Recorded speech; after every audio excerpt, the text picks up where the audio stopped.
Le film n'est même pas encore sorti en France que le patron de DC a déjà accepté que c'était un flop.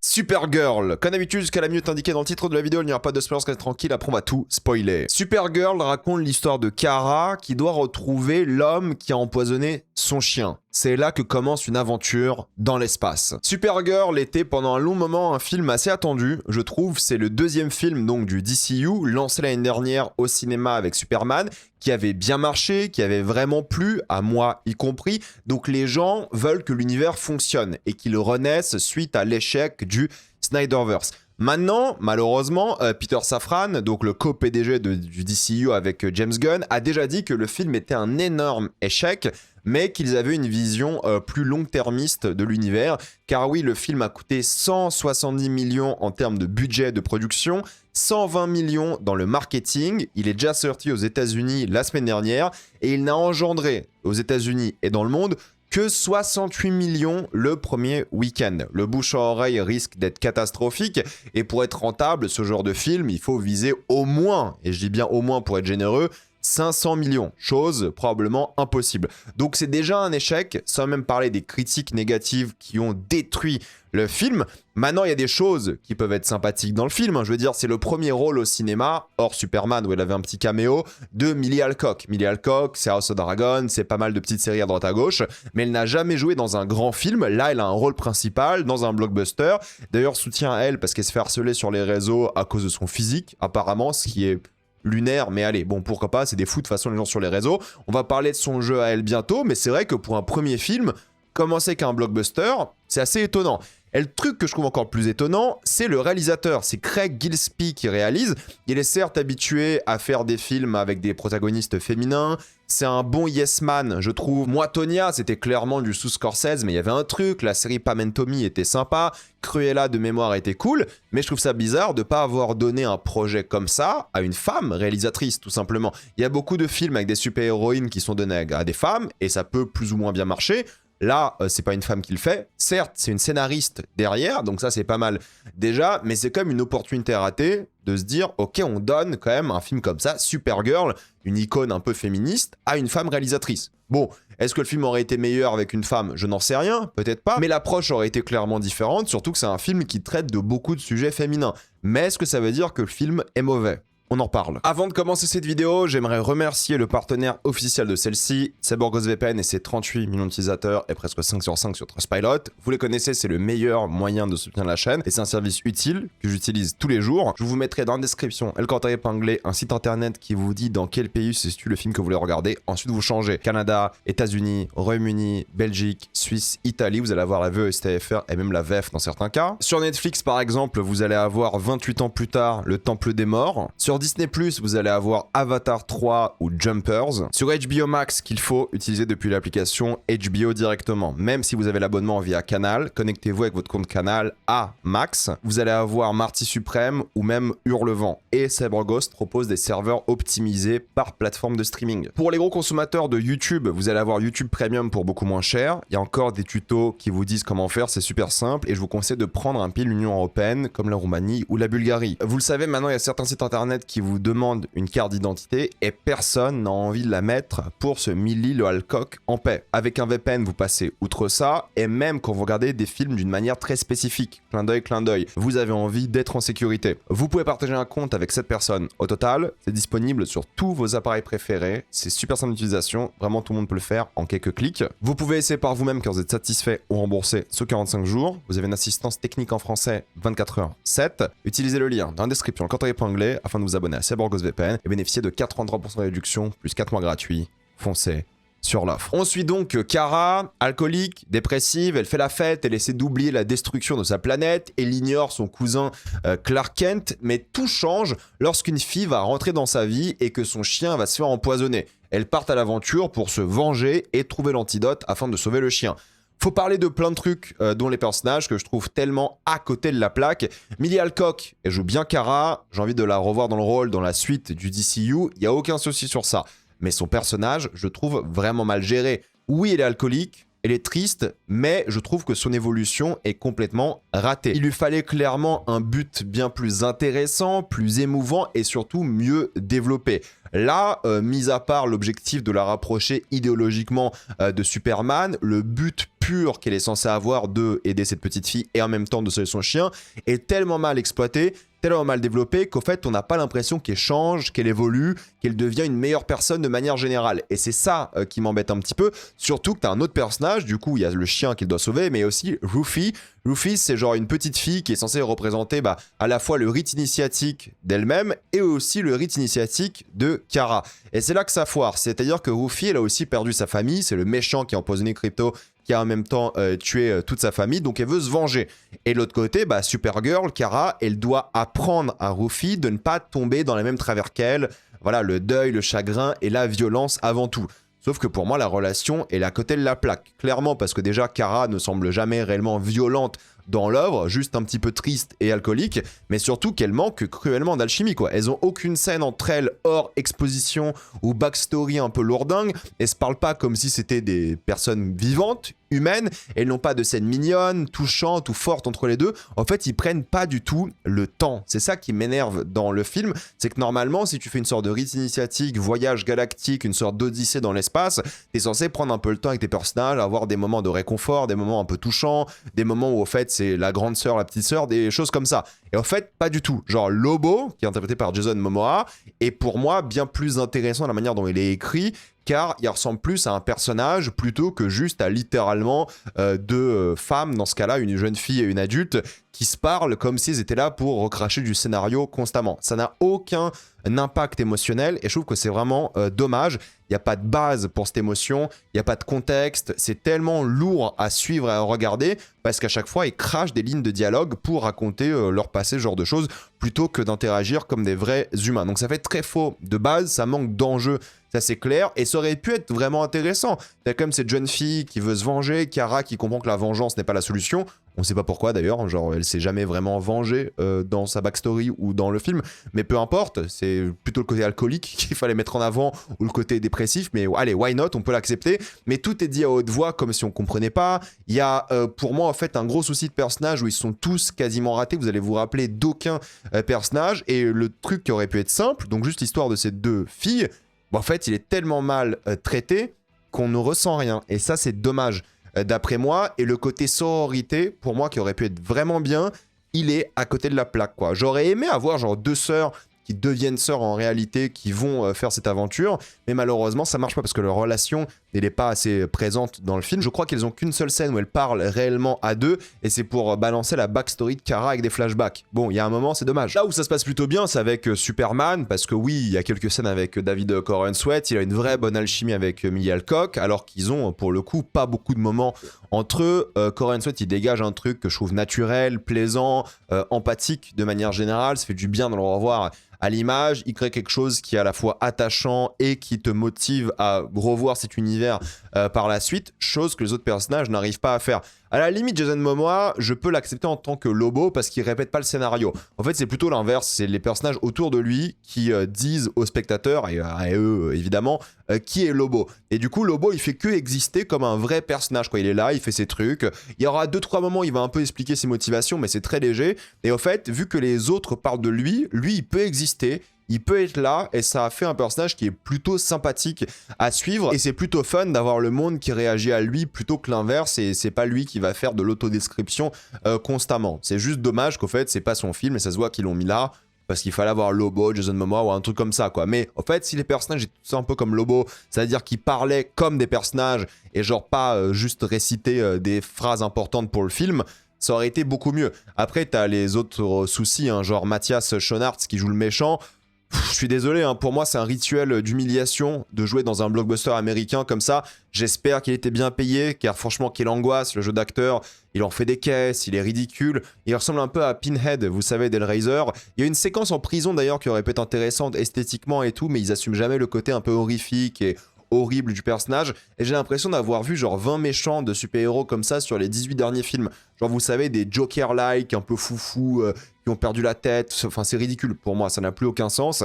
Et personne va s'en rappeler, quoi. Un personnage comme ça aurait pu être fascinant, aurait pu être fort, mais personne va se rappeler. Et c'est une angoisse. Et pour moi, il s'humilie, quoi. Enfin, il s'humilie. Voilà, il a pris son chèque, il est content, on s'en fout. De toute façon, personne ne le reconnaît sous son maquillage. Mais c'est ce genre de rôle, tu dois te dire, mais tu fais ça que pour la thune. Il doit y avoir rien de fun dans ce genre de personnage et tout. Et même le personnage, c'est une caricature, c'est ridicule, quoi, pour le coup. Donc déjà, les personnages, pour moi, tout est raté. Les dialogues ringards, clichés, déjà entendus 1000 fois avant, le manque de développement, la manière dont en fait ça va très très vite vers la fin, et d'ailleurs ça va très très vite tout le film, on va en parler juste après. Il n'y a rien qui est réussi, la surexplication, le manque d'alchimie, alors que les acteurs ils essayent, hein. Alors la petite fille au fil, je la trouve pas très très douée pour le coup, mais bon, encore une fois c'est la faute du réalisateur. Millie Alcock ça va, Lobo, Jason Momoa, bah il fait du Jason Momoa, c'est juste que scénaristiquement il manque du temps pour avoir ce personnage interagir et créer un truc qui est un peu plus attachant, plus marquant. Le film, t'as l'impression, se concentre plus sur l'exposition, le lore, l'univers, et sur l'action qui est trop présente pour le coup. Alors moi j'adore l'action, hein, mais au fait, où tu fais de bonnes scènes d'action, ou littéralement, bah tu développes tes personnages. Et là, il développe ni les personnages, ni des bonnes scènes d'action. Donc le film souffre du manque de drame de manière générale, mais est-ce qu'au moins ce qu'il raconte est intéressant? Je veux dire, l'alcoolisme, non, c'est pas du tout traité au final. Le film s'intéresse surtout à comment surpasser ses traumas. L'alcoolisme est la réponse du personnage de Millie Alcock, mais ça part jamais vraiment d'alcoolisme, donc pourquoi pas. Mais c'est plutôt un film sur comment vivre avec les problèmes de son enfance. Kara choisit l'alcool, Rufy choisit la vengeance, Lobo choisit une forme de stoïcisme et le déni de manière générale. Dommage que les personnages ne surpassent jamais réellement leur trauma de manière intéressante. Il y avait moyen pour moi de raconter encore une fois un truc qui était touchant sur comment est-ce qu'on grandit, comment est-ce qu'on arrive à gérer ce qu'on a vécu de traumatisant, mais là, non, ça va pas assez loin, ils assument jamais la réponse qui est le fait d'être aidé, d'avoir une communauté, pourtant c'est ça la réponse dans le film, mais juste, voilà, c'est jamais vraiment porté sur ça, entre les amis, le chien, la famille, ça n'assume jamais ce côté-là, et ça fait qu'en fait, il n'y a pas de drame dans le film. Et puis t'as le deuxième truc qui est déjà un peu plus intéressant, c'est la place de la femme dans le film. Tout tourne autour des femmes, que ce soit des jeunes mariés, vendus à des trafiquants, le trafic de jeunes femmes ou d'enfants de manière générale, la place de la femme dans la société. C'est voilà, sur les femmes qui essaient de communiquer entre elles, qui font face au patriarcat. Beaucoup de l'action tourne autour de ça, hein, genre le chien qui va mordre les couilles d'un méchant. Les chansons aussi, c'est beaucoup de covers féminines, surtout vers la fin. C'est l'aspect que j'aime un petit peu, mais qui est pas assez développé, quoi. Ça joue pas assez sur ça, en mode regardez, on est un film féministe, on s'assume. Non, c'est juste de temps en temps, en fait, les hommes c'est des méchants, le patriarcat c'est pas très très bien, mais ça va jamais à fond. Genre ils avaient peur peut-être de finir comme Captain Marvel, où Captain Marvel ça se comparait constamment aux hommes. Là ça se compare pas forcément aux hommes, mais ça n'assume jamais le fait que c'est un film féministe, qui est contre l'exploitation des femmes, qui veut s'assumer que les femmes souffrent et tout. Voilà, c'est tellement superficiel que c'est vraiment dommage, il n'y a pas une vision un peu plus radicale et osée de ça. Là où dans Superman, il y avait quand même un discours sur ce qui se passe en Ukraine, en Palestine, assez fort, juste ça. Là, c'est vraiment pipi de chat, il n'y a vraiment rien du tout pour moi, et c'est trop dommage. Et encore une fois, il y a des trucs intéressants par rapport aux certains méchants qui sont des femmes, mais au fait, le grand méchant principal, c'est un homme, qui représente le patriarcat aussi, l'esclavage, la domination des femmes, mais en même temps, c'est tellement ringard et déjà vu 1000 fois que c'est mal développé de base. Pourtant, ça aurait pu être intéressant, je veux dire, un esclavagiste qui vole des enfants pour en faire des épouses, en théorie, c'est une bonne idée. C'est un peu comme dans Mad Max, Fury Road, ce genre de truc, quoi. Donc le film, et c'est ça son gros souci, ne raconte pas grand-chose de base, et ce qu'il raconte n'est pas assez dense, n'est pas assez complet, c'est beaucoup trop superficiel. Et le pire, c'est le côté technique. Alors là, j'ai rarement vu ça. Pour moi, tout s'écroule dès le début du film. Vous vous rappelez dans Superman, quand il y a l'apparition du titre sur le torse de Superman, et il y a une sorte d'engouement général, et les gens sont un peu enjaillés par rapport à ça, ça crée quelque chose, on savait qu'on allait kiffer Superman, et bien là, c'est l'opposé même. L'intro est une scène tellement découpée au montage, grossièrement. Le logo, il apparaît d'une manière, on n'en a rien à foutre. Et ça parle un peu des soirées difficiles de Kara, mais à une vitesse folle, quoi. Il nous laisse même pas le temps de voir sa vie de débauche, ça dure 2 minutes à tout casser. Et je me suis dit, c'est pas possible, on va pas faire tout le film comme ça. Il y a genre une scène où elle se réveille un peu en gueule de bois, et va refaire la fête, et elle se réveille et c'est tout. Je fais, attends, mais si tu veux introduire Supergirl qui fait la fête, qui est festive et tout, qui boit, bah montre-le. Non, ça dure 2 minutes, quoi. Et tout le film, malheureusement, c'est ça. Le montage, pour moi, c'est l'un des pires que j'ai vu dans un blockbuster récent. Pas un plan qui dure plus d'1 seconde. Le film se pose à aucun moment pour raconter quelque chose quoi que ce soit et enchaîne les scènes d'action ridicules, sauf le flashback. J'en parlerai en spoiler du flashback, mais les dialogues sont charcutés par ce montage agressif, le film n'a aucun poids et rien de palpable, tout semble faux, tout va trop vite, et quand je dis que tout semble faux, je parle vraiment de tout quoi. Les effets spéciaux sont désastreux je trouve, tout est full CGI ou presque, t'as l'impression, quand Kara vole, c'est infâme. En fait, il n'y a rien qui a du poids. T'as l'impression de regarder une bouillie de pixels d'un film d'animation. Ça marche pas du tout, quoi. Genre de Flash à côté, je vous jure, ça va. Et de Flash, c'est ridicule. Mais je vous jure, ça va, quoi. Les décors, pareil, c'est vraiment cache-misère. Vous savez, l'effet flou autour des personnages. Apparemment, des passages ont été filmés en Écosse. Mais impossible de différencier le vrai du faux. C'est du slop. Voilà, une bouillie, littéralement, c'est ce qu'on fait de pire dans le monde des super-héros. Et je vous jure, hein, à côté, l'IA générative, ça commence à avoir de la gueule. Hein. Si tu compares genre l'IA générative, et c'est horrible ce que je dis, hein, et Supergirl, l'IA générative, oui, c'est de la merde et tout ce que vous voulez.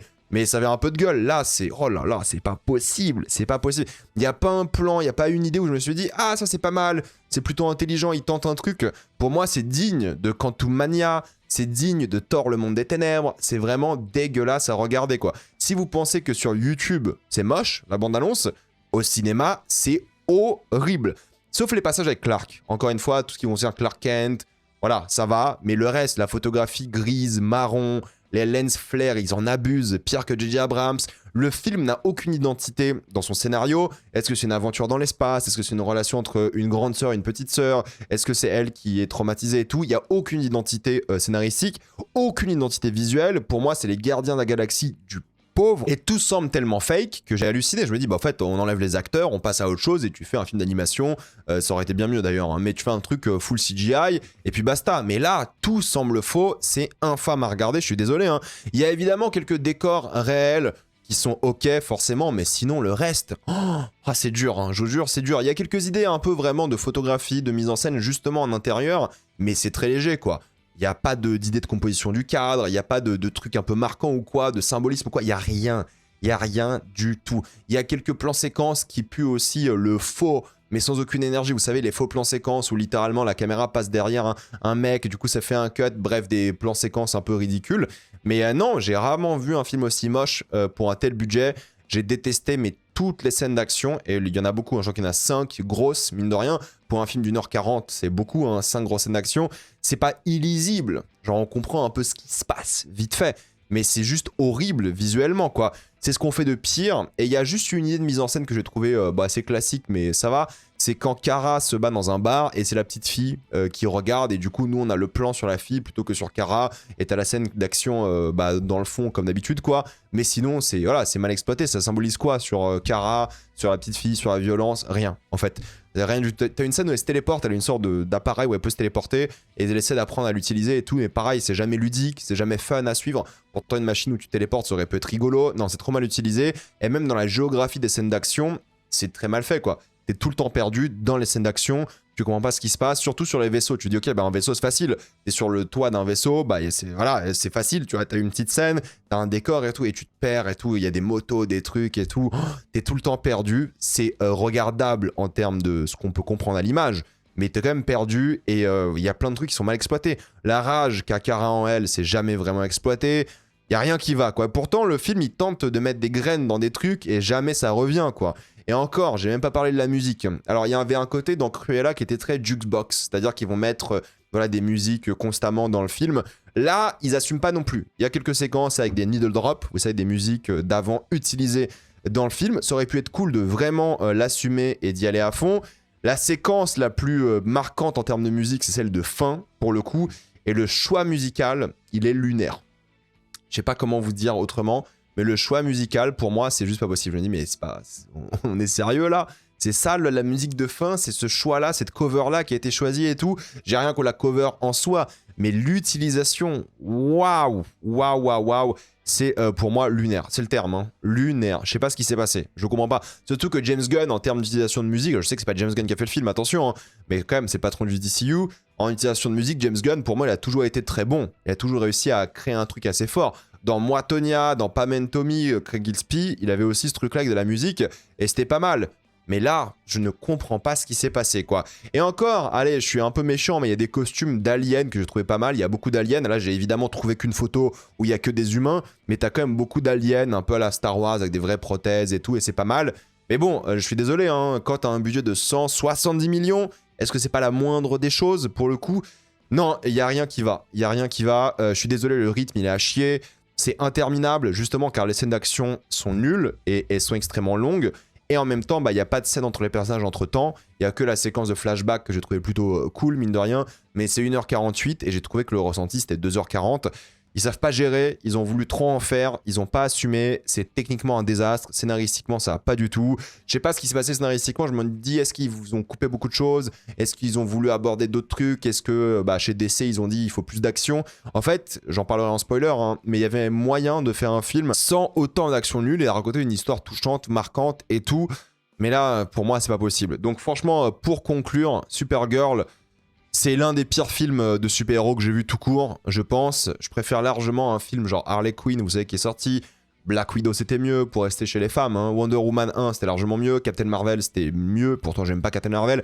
The Marvels, largement mieux. Pour moi, c'était ni fait ni à faire, quoi.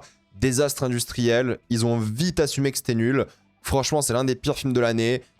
Je sais pas quand est-ce qu'ils vont réussir un film avec une super-héroïne, quoi. En personnage principal, il y en a pas, tout simplement. Il y a rien. Il y a quoi, Wonder Woman 1 qui était sympa, même si la fin est un peu nulle.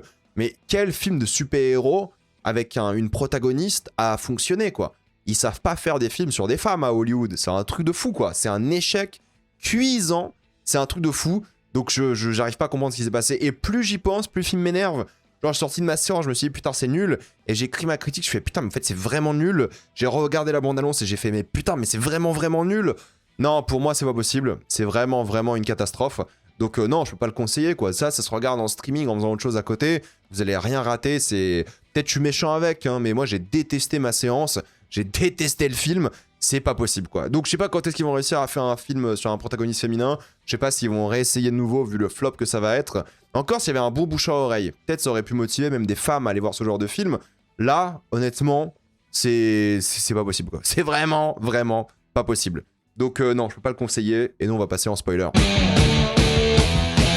J'ai rien à dire en fait en spoiler. Vous vous rendez compte du vide intergalactique du film? Le seul truc cool, c'était quand même la backstory sur Krypton, qui était assez touchante parce que littéralement ils ont réussi à sauver une partie de Krypton, ce qui est une bonne idée, grâce à la technologie, grâce au côté un peu colonisateur avec Superman qui va devenir un dieu sur une planète. Tu vois que les Kryptoniens quand même, c'est un peu des nazis de l'espace aussi, en mode Viltrumite. Mais en tout cas, il y a une partie de la population qui a réussi à survivre sur Krypton dans une sorte de sphère qu'ils ont créée. Et c'est assez touchant parce qu'en fait, il y a quand même la kryptonite qui est restée avec eux et qui commence à empoisonner le sol et l'air. Et tout le monde commence à avoir une sorte de mort lente et douloureuse, sauf Kara qui est née pendant cette phase-là. Du coup, depuis qu'elle est petite, elle s'est habituée à l'air, j'imagine, ce genre de choses. Ou peut-être elle est trop jeune, j'en sais rien, je m'en fous dans tous les cas. Mais voilà, il y avait une sorte de mort lente de quasiment tout le monde. Tout le monde allait y passer. Et je trouve que c'est traumatisant, quoi. J'aurais aimé un film sur ça, limite, quoi. Sur juste Krypton qui est en train de mourir progressivement, tout le monde qui tombe malade de ce cancer qu'est la kryptonite, ça aurait été fascinant pour moi. Et je trouve que même l'esthétique de Krypton, avec le côté un peu lisse, ça fait très Viltrumite aussi. Bah après, Viltrumite, c'est inspiré évidemment de DC. Mais je trouve qu'il y a un truc qui est assez touchant d'elle, qui a genre pas d'émotion, qui voit tout le monde mourir autour d'elle, progressivement, sa mère et trouve du réconfort dans le chien et tout. Je me dis, putain, il y a un film dans cette histoire. Il y a un truc touchant à raconter, d'assez différent, de dur. Tu vois, il y avait un truc mature, sérieux sur le monde de la kryptonite, j'allais dire, mais de Krypton de manière générale, qui subit la kryptonite et qui essaie de s'adapter, qui essaie de changer, faire des progrès technologiques, qui essaie de changer la société. Je sais pas, il y avait un truc en fait. Il y a un truc ici qui est bien, qui limite t'aurais pu faire une série, tu sais, à la Game of Thrones, un peu politique et tout, quoi. Mais là, j'étais assez curieux. Et surtout, même l'histoire avec Superman, après, elle qui rejoint la Terre, Métropolis, qui au fait est dans la forteresse de solitude aussi à un moment, en tout cas, elle va vers ça. Elle parle pas la langue, elle est perdue, elle doit s'adapter, elle découvre la musique humaine. Et il y a un film ici, au fait. C'est ça qui m'énerve, c'est que cette histoire-là, d'elle qui perd sa planète, elle qui doit être en mode Lost in Translation sur cette nouvelle Terre, Génial comme idée. Bah, je sais que c'est pas très super-héros friendly et tout, d'accord, mais il y avait un film ici, un truc un peu touchant, humain, beau, d'elle qui est perdue, triste, elle qui tombe dans l'alcoolisme. En fait, on sait pas pourquoi elle est alcoolique. On sait parce que les traumatismes et tout, mais ça aurait été cool de la voir tomber dans l'alcoolisme. Ça aurait été plus intéressant, tu vois. Là, c'est juste, elle passe de Krypton, Métropolis, ah, je suis alcoolique dans l'espace. Non, mais fais ce switch un peu. C'est ça qui aurait été plus intéressant. Un film d'elle qui devient alcoolique, qui va se battre dans des bars, qui commence à péter un câble, qui a une rage intérieure en elle. Et c'est Ruffy, la petite fille, qui commence à, du coup, la calmer elle, parce qu'elle a la même rage qu'elle. On voit jamais la rage, au fait. Il y a plein de trucs où je me dis, il y a un meilleur film qui existe, qui n'a pas été fait. Ils ont choisi un autre truc qui est bien plus nul. S'il fallait faire une origin story, il fallait y aller sur l'alcool. Fallait y aller littéralement sur elle qui s'adapte à une nouvelle vie, qui veut quand même vivre dans l'espace, qui vit comme une humaine sur les soleils rouges, parce que c'est un truc qui apparaît à l'écran tout le temps, regardez des soleils rouges et tout, c'est une bonne idée. Elle qui se fait volontairement souffrir, ah je saigne, ah j'ai mal, il y a un truc genre d'autodestruction intéressant. Pourquoi c'est pas ça le film? Je ne comprends pas. Non, le film c'est de la bouillie de pixels, dégueulasse, horrible, qui n'a aucun sens, quoi. Et c'est trop dommage de ce point de vue-là, parce qu'il y avait un film qui aurait pu être vraiment 1000 fois meilleur ici, qu'on n'a pas eu, quoi, au final. Le soleil vert, pareil, l'idée d'avoir une planète avec les deux soleils qui représentent un peu Krypton, avec le soleil vert qui lui fait du mal et qui la tue, et le soleil jaune qui l'aide, ça aurait été cool. Mais pareil, le concept du soleil vert, elle arrive sur la planète, le soleil est vert, et ensuite c'est le soleil qui est de jaune, et c'est bon. En théorie, il fallait que la scène d'action dure suffisamment longtemps pour que le soleil vert revienne et qu'elle doive se battre avec le soleil vert, quoi. Qu'elle essaye en tout cas, et qu'elle soit aidée par Lobo, Ruffy et tout. Mais là, non, c'est bon, le soleil jaune revient, je suis Supergirl, j'assume et tout. Non, quelle idée de merde, encore une fois. Fallait vraiment l'assumer, jouer avec le soleil vert, ou avoir une planète où pendant certains moments il y a le soleil vert, certains moments il y a le soleil jaune, et ça aille beaucoup plus vite, et qu'elles doivent parfois se cacher. Il y avait des trucs à faire. Non, en fait, c'est le méchant qui a la kryptonite, et puis basta, plutôt qu'utiliser littéralement la galaxie, qui est comme le support du film. Donc c'est trop dommage, parce qu'il y a plein de trucs où tu dis, il y a de bonnes idées, jamais exploitées, et ils ont fait un film lambda, basique. Et la fin, la musique, oh là là, la musique c'est quoi? C'est Jimmy's in the Middle ou un truc comme ça, je sais même plus. La cover qui a été faite, moi c'est une chanson que j'aime bien de base, et je pense que la cover est mignonne, mais le choix musical, oh qu'il est horrible, ça marche pas du tout avec l'ambiance du film, ça casse complètement le truc, et est censé parler de Ruffy et de Supergirl qui pour une fois vont bien, quoi. Genre d'un coup, c'est bon, tout va bien se passer, on va y arriver, mais la cover marche pas, et ça gâche une scène d'action qui est déjà immonde, hein, attention, hein, mais ça gâche cette bouillie de pixels encore plus sur une planète marron, avec des vaisseaux gris marron, et c'est horrible, quoi. Elle utilise même un laser hyper puissant à un moment, et tu dis, mais attends, c'est ça la rage? Pourquoi elle a jamais vraiment utilisé? Pourquoi on la voit jamais utiliser cette rage à fond? Elle délire full CGI et tout, il y a rien qui va. Je suis désolé, il y a rien qui va, c'est l'une des pires scènes d'action que vous allez voir dans votre vie, quoi. La scène d'action finale, elle est interminable, elle est dégueulasse, tu te repères jamais dans la géographie avec Lobo. Lobo, il est là en moto, et tu sais pas où il est sur le vaisseau, quoi. Tu sais pas où il se balade, qu'est-ce qui se passe. Il y a rien qui va, quoi. En termes de placement, les plans séquences fake avec lui, pareil, je trouve que c'était d'un ringard pas possible. James Gunn l'avait plutôt bien fait dans Superman avec Lois Lane, plutôt bien fait avec Les Gardiens de la Galaxie 3 et tout. Là, c'est du James Gunn du pauvre, quoi. Mais vraiment, c'est infâme. Qu'est-ce qui s'est passé? Je ne comprends pas. C'est un désastre industriel, pour le coup, je suis désolé, je me répète, hein, mais c'est vrai, quoi. Et le pire, c'est qu'il y a des trucs, tu peux te dire, oh, ça peut être sympathique et tout. Il y avait une scène avec des femmes pirates. Et tu vois qu'une forme, en tout cas, de sororité avec ces femmes pirates qui veulent s'entraider, mais pas trop, et ça reste comme des ennemis. Il y a un truc qui aurait pu être intéressant. Non, en théorie, c'est jamais utilisé. Elles sont jamais, je sais pas, ralliées à la cause, ou un truc comme ça, j'en sais rien, mais en fait, c'est dommage parce que c'est quand même des femmes, et il y a tout un truc sur les femmes dans l'œuvre, et c'est jamais vraiment utilisé. Je trouve que c'est un peu dommage. Et surtout, enfin, la première fois qu'il y a du soleil jaune sur elle, la scène pue la merde, hein. Genre, d'un coup, on la voit à peine, elle est en train d'enlever les petits robots du vaisseau, et c'est pas une scène qui a je sais pas, de l'aura, du charisme, il y a rien, en fait. Tu te dis, ok, c'est Supergirl, super. Non, c'est vraiment raté pour moi de ce point de vue-là. C'est trop dommage. La scène dans l'appartement, tu captes rien. Des lens flares à tout va. C'est hyper mal filmé. Ils ont raté le côté un peu claustrophobique et serré des scènes d'action. C'est le bordel. Le méchant qui tue des enfants, c'est un peu la seule bonne idée. Genre parce que vu qu'il les tue, tu sais que Ruffy pourrait être potentiellement en danger. Vu qu'il fait que tuer des gamins tout le film. Et l'idée du mec qui écoutait de la musique et qui a pas compris que sa famille se faisait buter et qui sort et qui se fait buter parce que le mec, quelqu'un sort de la chambre, il avait peur. Il était surpris en tout cas. C'est logique. Pour moi, c'est compréhensible. Et la scène de prison, ils auraient pu jouer sur ça, quoi. Peut-être un peu en mode Hellraiser. Justement, mais non, c'est le vide absolu, mis à part ça. Et le film te donne un peu espoir, Enfin, c'est une question, pardon, je l'ai mal dit, mais c'est une vraie question. Le film te donne espoir à la fin? Genre, c'est bon, elle met le costume, Supergirl, c'est pour réconforter, c'est pour que tout le monde soit... Je ressens rien, il n'y a pas d'espoir. À la fin, dans Superman, quand t'as le gamin qui prend le drapeau Superman et qui demande de l'aide, là oui. Mais là, vous avez ressenti un truc? Pourtant, c'est la même thématique qu'ils ont essayé d'aborder ici, quoi. Le seul truc positif, c'est que je suis content qu'on se soit débarrassé de ce film. Je suis content qu'on soit passé à autre chose, parce que j'ai envie de revoir Kara dans d'autres projets, Millie Alcock, Supergirl, pourquoi pas? Au moins, son introduction nulle, qui aurait pu être bien, bah c'est fini, on passe à autre chose. Mais Ruffy, par exemple, je m'en fous d'elle. Si Ruffy revient, j'en ai rien à foutre. Pour être tout à fait honnête, si Lobo revient, je m'en fous un petit peu aussi. Kara, vas-y, un petit peu, ça peut être sympa, surtout que, en fait, Kara, la relation qu'elle a avec Superman, elle est cool, surtout à la fin, quand ils sont dans l'appart de Clark et tout, il y a un petit truc un peu rigolo, sympa, et c'est David Corenswet qui porte le film, alors que c'est un film Supergirl, bref. C'est du gâchis pour moi, ça va pas du tout. Dites-moi ce que vous en avez pensé, avez-vous adoré ou détesté, j'ai envie d'avoir votre avis dans les commentaires. Avant de quitter cette vidéo, pensez à utiliser le lien dans la description, le code épinglé, afin de débloquer toutes les plateformes de streaming en toute accessibilité, sécurité et avec beaucoup plus d'œuvres. Tout ça pour 2,03€ par mois, plus 4 mois gratuits. Foncez sur l'offre. Pensez à vous abonner à la chaîne pour voir les prochaines vidéos. Mettez un j'aime, ça aide beaucoup la chaîne. Suivez-moi sur tous mes réseaux. Maintenant, les vidéos sont disponibles à l'écoute en podcast, mais j'ai aussi un compte Instagram, TikTok et Twitch. Et moi, je vous dis à la prochaine fois. Salut à tous.